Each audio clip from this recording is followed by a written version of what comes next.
Gasoline and Vaseline, actually the two other artists that I was doing the show with came up with this idea, this name, that it be a volatile mixture, because we were graphic designers doing something other than graphic design. We're doing fine art. Well, the thought is this.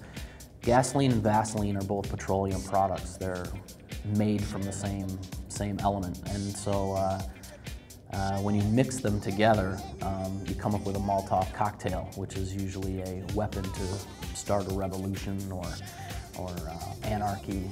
We thought with our artwork and our backgrounds, they really don't kind of go together, and so bringing them all together into a show, it just felt like a good name for it. It's definitely reactionary. It's about how I react to the things that are around me. The name came first. It actually came before me. I'm not entirely sure how far before me, but I showed up to a meeting.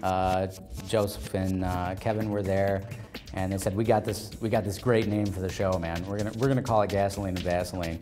It was essentially made so that we could do whatever, we could bring whatever we were gonna do to it and mix it all together, and we felt that variety, that contrast from piece to piece or from artist to artist was going to facilitate that explosive nature of the show. The inspiration behind a lot of my work is just the everyday. I've got pictures of a garbage man or a motorcycle or telephone poles. Just taking things from everyday life, and whether it's through color or the media, making it more appealing to the eye, a little more interesting. I just picked things that I felt would kind of reflect me personally, and the type of things that I've been working on and experimenting with. And I thought that overall, the whole scheme of things, that it kind of added to the show, because everybody's stuff was different. Everybody's pieces were personal to them and different to them. There's usually just something small that I'll see, some part of something larger that I decide to focus on and expand upon and make into its own thing. I decided the pieces that were going to go in the show basically were the pieces I had hanging in my house. If it was good enough to hang in my house and to have my friends see, or my family, then I figured it was good enough to put in the show here. Well, I have three separate different groups of pieces. For one, I have a whole bunch of illustrations of faces, and those actually came from just trying to experiment with different techniques and different color. And so they all came from my sketchbook, basically, and I took sketches and put them into the computer, and I just try to work out different techniques and different color combinations that I could then apply to my professional work. The other sets of pieces are more design driven, so I just wanted to show that I have more of a graphic design aspect to my skill set, and so those pieces just show off those related skills. And then my last pieces are more just experiments with color and design, and the grouping of posters that I have that all have letter forms in them. Those actually came from letters from my son's name, and so I just took each individual letter of his name, and I illustrated them and colored them in a way that I could experiment with. I would want people to respond to the show honestly.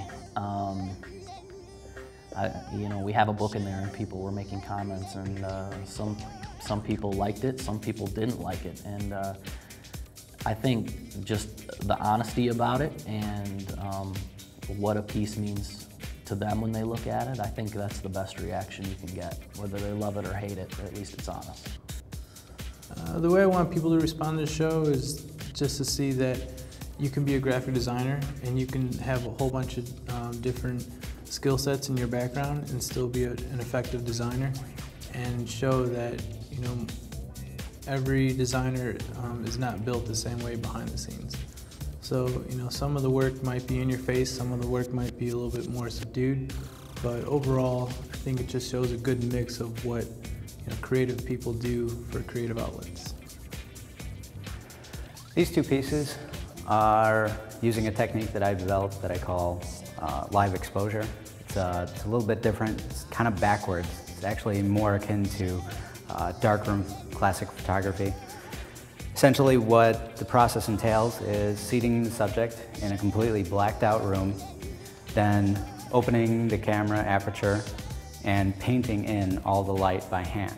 So essentially they're sitting there for 15 to 25 seconds, being as absolutely still as possible, and then any light that you see has been brushed in with a pen light, just, you know, about yay big. You start with an idea and generally it works out completely different than you expected, and I think that's pretty much what really draws me to it. These pieces here were an experiment. This is my friend Joel, and he's in a band, and he wanted to play around. He wanted me to play around with coming up with some album art for him. So I brought him in the studio and I took some photographs of him, and I put those photographs in Photoshop and made them strictly black and white, positive, negative images. And then what I did is I did a watercolor painting just on plain old watercolor paper.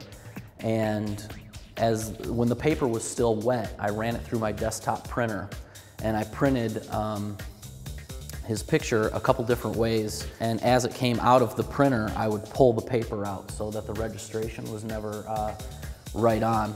And so you see like the different color layers in it, and you actually see the ink from the inkjet printer. It bleeds a little bit because the paper was still wet when it was coming through. So it was really an experiment of sort of mixing this graphic design world and using Photoshop and photography and things like that, also with the fine art process of doing watercolor. So this piece here is called Vote. I created this piece as part of a t-shirt design competition. So this design here was for a competition called Think.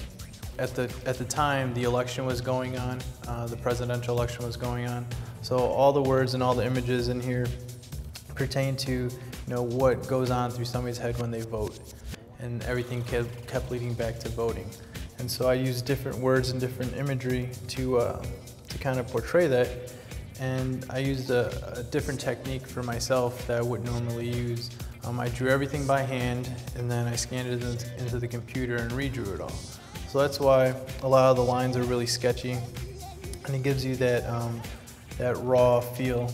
And then I was able to manipulate it and color it in different colors.